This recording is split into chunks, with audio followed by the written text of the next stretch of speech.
Did I get into French. कोई mail नहीं आया, कुछ नहीं आया मुझे, क्योंकि लिटिल थिंग मैटर्स यार। Hello everybody, welcome back to my channel. और आज है मंडे और आज लिटरली मुझे मंडे ब्लूज हिट कर रहे हैं। मैं हमेशा वे बोलते रहती हूँ चैनल पे कि मंडे ब्लूज हिट करेंगे करेंगे, लेकिन इतने ज़्यादा हिट नहीं करते, बस मुझे फ्लेक्स लगता है बोलने में, इसलिए बोलती रहती हूँ।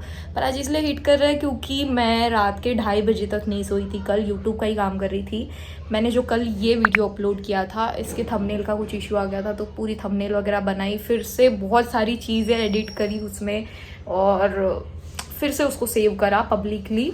तो वही प्रॉब्लम हो रहा था और फिर बहुत ज़्यादा टाइम हो गया था। वो मिडनाइट तो होता ही है ओवर थिंकिंग के लिए, और बहुत ज़्यादा डाउन लग रहा था। वीडियो अच्छा परफॉर्म नहीं कर रहा है वो, पता नहीं क्यों, लेकिन यूट्यूब पुश नहीं कर रहा है उस चीज़ को। और फिर ना गुस्सा आता है मुझे, गुस्सा एज इन मुझे बहुत ज़्यादा बुरा लगता है, क्योंकि मैं अपने काम के साथ यूट्यूब भी मैनेज कर रही हूँ और इसके बाद अगर कॉन्टेंट सोच के बना रही हूँ, सब कर रही हूँ, तो ये सारी 2-3 चीज़ें मैनेज करते टाइम ना एक्सपेक्टेशंस बढ़ने लग जाती कि अगर आप कर रहे हो कुछ तो उसका आपको आउटपुट मिलेगा। और मैं कभी भी अनरियलिस्टिक गोल्स सेट नहीं करती हूँ कि मुझे एकदम से 100K व्यूज़ आ जाएंगे इस वीडियो को अपलोड करे, लेकिन एक जो डिसेंट पैटर्न है वो तो हो ही सकता है, और यूट्यूब वही नहीं करके दे रहा है। तो मुझे बहुत ज़्यादा डाउन लग रहा था कल, मुझे बिल्कुल इच्छा नहीं हो रही थी। I was on the verge of taking break from YouTube. पर उसी समय वो बोलते हैं ना भगवान के कुछ फरिश्ते होते हैं, सो उसी समय मेरे एक सब्सक्राइबर का मुझे कमेंट आया मेरी कम्युनिटी पोस्ट पे। मैंने कम्युनिटी पोस्ट डाला था कल ताकि वीडियो और लोगों तक पहुँचे और लोग देखें, और वहाँ पे मैं बोलूँ कि मैंने एक नया वीडियो अपलोड किया है, so please go and watch. तभी मुझे कमेंट आता है निखिल से, and I am sure Nikhil आप ये भी वीडियो देख रहे हो, सो थैंक यू सो मच, क्योंकि आपकी बस इतनी सी चीज़, आपका बस छोटा सा कमेंट मुझे इतना ज़्यादा मोटिवेशन दे गया, मैं बता नहीं सकती हूँ। क्योंकि लिटिल थिंग मैटर्स यार। और मुझे लगा कि कोई इंसान अगर इतना टाइम निकाल के मेरे वीडियो पे भी नहीं, मेरे कम्युनिटी पोस्ट पे कमेंट कर रहा है, तो मुझे काम करना है, मुझे उन लोगों के लिए काम करना है जो जेन्युइनली आके वहाँ क्लिक करते हो और देखते हैं कि मैंने आज क्या किया या क्या बनाया। सो इसीलिए एकदम ऐसा ट्रांजिशन शिफ्ट हो गया मेरे साथ, मतलब टेकिंग अ ब्रेक से सीधा नई नई कंटेंट सोचना है और कल के लिए कुछ बनाना है, इस पर मैं शिफ्ट हो गई। तो इतना ज़्यादा जो एकदम ड्रास्टिक शिफ्ट हुआ है ना, ये मोटिवेशन ही बोल सकते हैं या थोड़ा सा एक पॉजिटिविटी बोल सकते हैं। और बिल्कुल एकदम पॉजिटिव दिमाग लेके मैं सोई, वरना मुझे नहीं लगता कल रात मैं सो पाती उस वीडियो का हाल देखते हुए या उसकी रेटिंग्स देखते हुए। बहुत ही ज़्यादा फ्रस्ट्रेटिंग चीज़ है ये मेरे लिए, बट ठीक है, जब तक निखिल जैसे कुछ लोग हैं मेरे साथ इस फैमिली में जुड़े हुए, मेरी यूट्यूब फैमिली में, तो आई कंटिन्यू मेकिंग इट यार। 2-3 लोग भी एंटरटेन हो रहे हैं तो मुझे बहुत अच्छा लगता है, क्योंकि एक्सपेक्टेशन मेरे रियलिस्टिक ही है। अगर मेरी 4,500 अप्रॉक्स की ऑडियंस है तो मैं एक्सपेक्ट कर ही सकती हूँ कि 1 घंटे में 800 to 1000 के बीच व्यूज़ आए, पर उसके आधे भी नहीं आ रहे हैं। सो आई डोंट नो क्या हो रहा है, मतलब इम्प्रेशन तो बहुत ज़्यादा आ रहे हैं वीडियोस पे, लेकिन क्लिक थ्रू रेट कम आ रहा है। तो मुझे यही नहीं समझ रहा कैसे हो रहा है, क्या हो रहा है, इतना क्यों नहीं अपील कर पा रहा है, और मेरे सब्सक्राइबर्स क्यों नहीं क्लिक कर रहे हैं। तो ये सारी चीज़ें हो रही थी, बट लीव दैट असाइड, अभी मैं पॉजिटिव हूँ, अभी मैं बहुत अच्छे से हूँ। इसीलिए मैं सुबह उठ के, जब मुझे पूरा नींद लग रहा था, मैंने 1 कप कॉफ़ी पिया और मैंने नहा लिया, अभी अपना ऑफिस भी शुरू कर दिया है। तो आज बात करेंगे हम लोग most in demand topic on this channel. बहुत लोग मुझे क्वेश्चन कर रहे थे इस बारे में, और वो होने वाला है फ्रेंच। तो ये फ्रेंच के बारे में वीडियो होने वाला है कि बहुत लोग क्वेश्चन कर रहे थे how did I get into French सीखनी ज़रूरी है क्या, और बहुत सारे। तो Q&A आंसर करने के पहले थोड़ा सा सेटअप कर लिया मैंने, ताकि मैं अच्छे से बैठ के एकदम रिलैक्स्ड वे में आपको सारी प्रोसीजर बता पाऊँ कि क्या क्या होता है इसमें। तो इसीलिए ये सारी लिस्ट मैंने क्वेश्चंस की निकाली है जो कि मुझे पूछा गया है mostly in my comment section, और अभी इसी लिस्ट को कंटिन्यू करेंगे। So take your notepads with you. So सबसे पहला क्वेश्चन है, how did I get into French. मैं फ्रेंच में कैसे गई, फ्रेंच कोर्सेज से कैसे इंट्रोड्यूस हुई, इसका मैं आंसर देना चाहूँगी। तो सबसे पहली बात, लास्ट टाइम ही मैंने वीडियो में जैसे बताया था कि मेरे दोस्तों को सर्विस नाउ और सेल्स फोर्स के बीच में ऑप्शन आया था चूज़ करने के लिए कि आपको कौन सी टेक्नोलॉजी के साथ जाना है। तो कुछ लोग सर्विस नाउ में गए और कुछ लोग सेल्स फोर्स में गए। So I am one of the candidate जिसको वो मेल नहीं आए थे, बिकॉज मेरे रेज्यूमे में फ्रेंच ये मेंशन्ड था, फ्रेंच क्वालिफिकेशन मेंशन्ड थी। मैंने कॉलेज से A1 कंप्लीट करा था, और वो मेंशन्ड होने के कारण जब LOI भेजने के बाद they were going through our resumes कि हमको किस रोल के लिए उनको परफेक्ट फिट बनाना है या फिर किस एरिया में हमको ज़्यादा काम करने की ज़रूरत है, ये सारी चीज़ें जब वो लोग निकाल रहे थे तो तब वो लोग रेज्यूमे बाय रेज्यूमे जा रहे थे, and while going through my resume they found that I have A1 level proficiency in French language.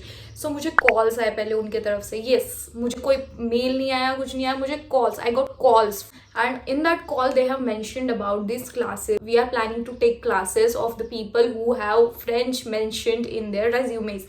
उसके बाद एक गूगल फॉर्म आया और उस गूगल फॉर्म में मेंशन करना था कि आपको कौन सी लैंग्वेज सीखने में इंटरेस्ट है। फ्रेंच भले ही आपको A1 लेवल तक आती है, लेकिन आपको इंटरेस्ट अगर जापानीज या स्पेनिश सीखने में है तो वो लोग वो भी ऑफर कर रहे थे। So it was all on us कि हमको क्या सीखना है क्या नहीं सीखना है। आफ्टर दैट जैसे ही फॉर्म फिल करा हमने, मुझे मेल्स के बाद कॉल्स आने लग गए कि क्लासेस इस टाइम पे स्केड्यूल होंगे, या फिर मुझसे पूछा गया कि मैं किस मंथ में फ्री हूँ, या फिर मेरे एग्जाम्स कब नहीं है, so that I can totally focus on learning French A2 level because A1 level was completed. So ये सारी चीज़ें और हमारी कन्वीनियंस के हिसाब से ही उन्होंने क्लासेस स्केड्यूल कर दी। सो मेरे क्लासेस स्केड्यूल हुए from 20th of April to 14th of July। सो आप गिन लो इतने महीनों की क्लासेस हुई हमारी, और फिर उसके बाद अगस्त अराउंड में हमारी फाइनल एग्जामिनेशन हुई for A2। So French course करने के लिए पहले मेरे रेज्यूमे में फ्रेंच मेंशन था, इसीलिए मैं वो कर पाई। लेकिन अगर आपके रेज्यूमे में वो सब मेंशन नहीं है, फिर भी आपको फ्रेंच सीखना है या फिर कोई भी फॉरेन लैंग्वेज सीखना है, तो कोई बात नहीं, ज्वाइनिंग के बाद आपको फिर से मेल आएंगे जहाँ पे आएगा opt your language, opt your another language और एक्स्ट्रा लैंग्वेज, ऐसे कुछ लिख के आएगा। वहाँ आप मेंशन कर सकते हो या वहाँ आप ऑप्ट कर सकते हो एक कोई भी एक्स्ट्रा लैंग्वेज। जैसे मैंने फिर से फ्रेंच ऑप्ट की, और अभी फिर से जो मैं क्लासेस लेती हूँ every Tuesday and Thursday, they are off that only, क्योंकि अब हमारे पास A1 का सर्टिफिकेशन नहीं है उनको देने के लिए, तो A1 से पूरा पढ़ना पड़ रहा है। और मेरे लिए तो ठीक है क्योंकि सिर्फ मैं A2 तक ही पढ़ी थी, मेरी दोस्त B2 तक पढ़ी है, उसकी C1 की पढ़ाई शुरू हो जानी चाहिए थी, वो फिर से A1 कर रही, तो उसके लिए तो बहुत ज़्यादा पीछे वाली बात हो गई है। मेरे लिए खुशी की बात है, मैं खुश हूँ इसीलिए क्योंकि मैंने A1 इतने अच्छे से नहीं पढ़ा था, पर मैं अब बहुत अच्छे से पढ़ रही हूँ। सो बेसिक्स से पढ़ रही हूँ तो मज़ा आ रहा है। उसके बाद next question, is it necessary to learn to get a project? तो फ्रेंड्स, सीखना is not necessary to get into the project, because आपको कौन सा प्रोजेक्ट मिलता है ये सब आपकी फॉरेन लैंग्वेज डिसाइड नहीं करती है। मैं फिर से बता दे रही हूँ, आपके पास एक प्लस पॉइंट रहता है if you know the language, बस। बाकी अगर आपको प्रोजेक्ट चाहिए तो बिल्कुल वो फॉरेन लैंग्वेज डिसाइड नहीं करने वाली। आप ज्वाइन होने वाले हो एक्सेंचर में, नहीं होने वाले हो, ये भी फॉरेन लैंग्वेज डिसाइड नहीं कर सकती है, ये आपका फेट और आपका नॉलेज ही डिसाइड करेगा। उसके बाद are foreign languages compulsory to learn? So not at all. अगर आपको नहीं है इंटरेस्ट तो मत पढ़ो, पर इंटरेस्ट है तो ज़रूर पढ़ो, क्योंकि one language is never enough. मुझे अभी विदाउट फ्रेंच अगर मैं देखने जाऊँ तो मुझे 3 लैंग्वेजेस आती है, मराठी, हिंदी, इंग्लिश। पर अगर 4th लैंग्वेज भी मेरी एडिशनल है, मेरे रेज्यूमे में जुड़ने जा रही है, तो व्हाई नॉट, क्यों ना मैं एडवांटेज लूँ। मुझे बहुत मज़ा आता है नए नए कॉन्वर्सेशंस करने में, लोगों से जुड़ने में, लोगों से बात करने में। Whenever I talk in French with the people I don't know and they are from France, like we talk with our clients basically, and whenever they say a bientôt or au revoir, at that I feel like I know them, or I know this language, I know what that mean.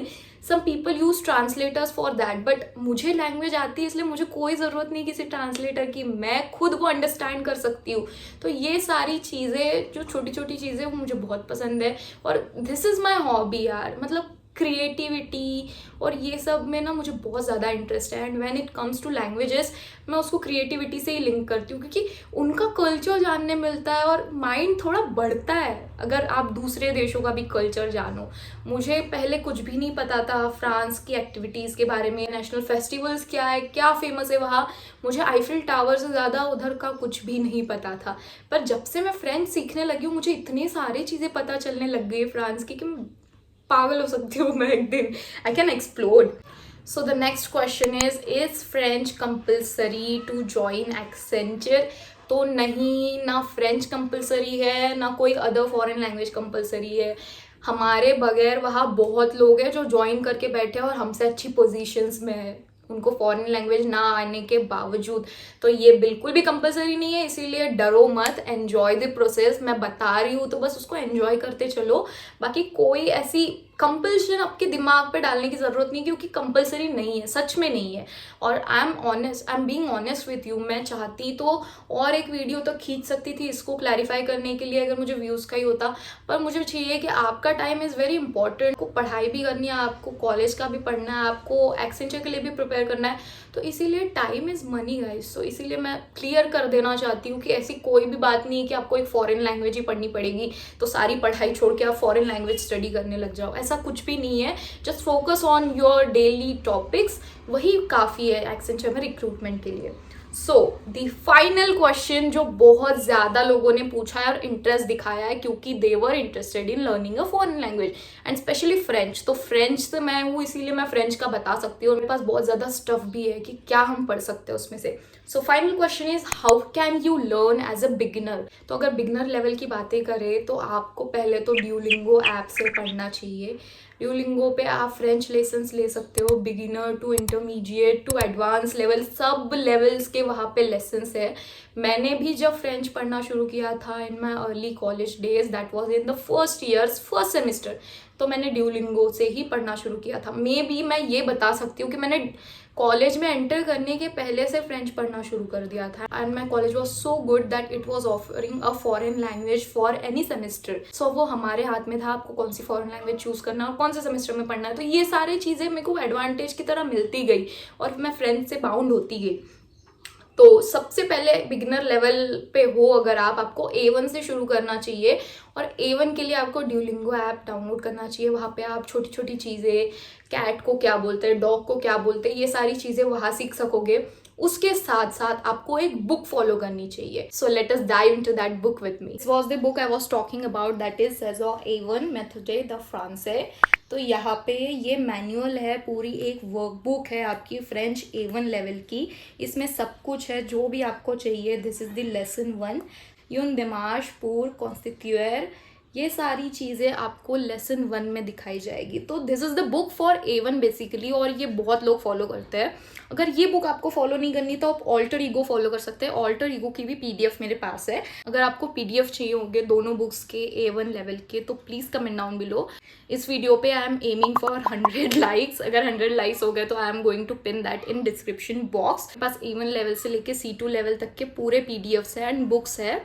Also it comes with the audio CD से आपको exercises complete करनी पड़ती है। Let me show you exercise और शॉन्ते, ये आपको audio diary से complete करनी पड़ेगी। ये यहाँ पे जो साइन है दैट इज़ फॉर वॉल्यूम, और ये वॉल्यूम का मतलब यहाँ पे ये हो जाता है कि आपको ऑडियो लिसन करते हुए इस एक्सरसाइज को साइन करना है।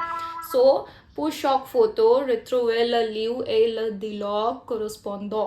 तो इसका मतलब है कि ऑडियो सुनो और बताओ कि ये जो कॉन्वर्सेशंस है ये कहाँ हो रही है। तो आपको ऑडियो प्ले करना पड़ेगा, और उस ऑडियो में रहेगा कि दो लोग, जैसे ये 2 लेडीज़ है, ये 2 जेंट्स है, और ये जो कॉन्सर्ट का फोटो है तो ये कहाँ कहाँ हो रहा है ये सारा उसमें बताया जाएगा आपको। सो पहला ऑप्शन है डॉन्सला रिव, दूसरा है उत्रवाय, तीसरा है आ ओ कॉन्सर्ट। तो ये सारा चीज़ आपको वहाँ मेंशन करना पड़ेगा, क्योंकि वो ऑडियो में आपको सिर्फ कॉन्वर्सेशंस प्ले करके दिखाएंगे, और उसके बाद आपको वो नोटिस करना है या जज करना है कि कौन सी जगह पे ये कॉन्वर्सेशन हुआ है। सो ये सारी चीज़ें और ये सारी एक्सरसाइजेस ये सेज़ो में है जो मुझे बहुत ज़्यादा पसंद आती है, इसीलिए मैं पर्सनली इसको रेकमेंड करती हूँ। बहुत सारे लोग मैंने देखा है जो फ्रेंच बिगिनर लेवल से सीखते हैं वो लोग ऑल्टर ईगो को रेकमेंड करते हैं, पर मेरे ख्याल से मैंने इससे सीखा है, सो मेरे लिए तो ये बेस्ट शॉट है। इस अमेज़ॉन पे इसकी हार्ड कॉपी अवेलेबल है, लेकिन वो बहुत महंगी आती है। मतलब अगर क्या यार द एक्टिविटी अगर लेना है वो भी विद CD आती है, तो 2000 या 3000 का बजट आप पकड़ लीजिए। ऑल्सो इस बुक की खासियत मैं आपको बता देती हूँ, इसमें जो ग्रामर है वो A1 लेवल का है, बहुत इजी लेवल का ग्रामर है। उसमें है एडजेक्टिव्स, प्रोनाउंस एंड कंपैरिजन। सो अगर आपको दिख पा रहा होगा तो ला प्लेस द एडजेक्टिव्स, ला कंपैरिजियो, ला प्रोनोई, तो ये सारी चीज़ें इस बुक में ऑलरेडी मैंशनड है और वो A1 लेवल के लिए। So I think it's the best shot. So that's it about today's video guys. अगर आपको वीडियो पसंद आई तो please like share and subscribe. I hope I clear you all the doubts कि मैं कैसे फ्रेंच में आई, या फिर प्रोजेक्ट के लिए फ्रेंच ज़रूरी है या नहीं, ये सब मैंने इस वीडियो में आपके लिए क्लियर कर दिया है जितना हो सके। So thank you for watching, bye.